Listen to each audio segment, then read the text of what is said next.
Натуральный антибиотик. 1 чайная ложка в день, и больше никаких болезней. Я делюсь с вами натуральной бомбой от вирусов и инфекций. Врачи не хотят, чтобы вы об этом знали. Для начала нам понадобится чеснок. Очистите 6 зубчиков чеснока.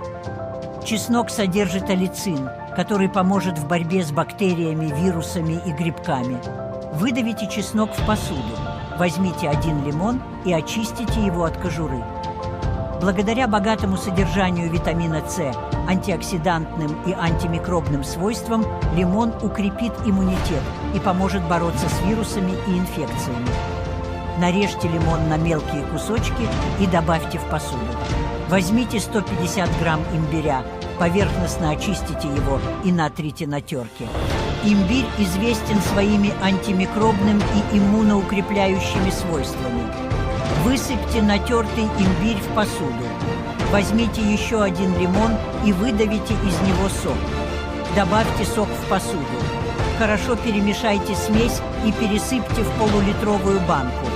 Залейте банку медом и хорошо перемешайте. Дайте смеси настояться 6 часов. Когда вы почувствуете первые признаки болезни, немедленно насыпьте в чашку 4 чайных ложки этой целебной смеси и залейте теплой водой. Пейте такой напиток 3 раза в день, и вы мгновенно вылечитесь. Поделитесь этим рецептом с теми, кто в нужде.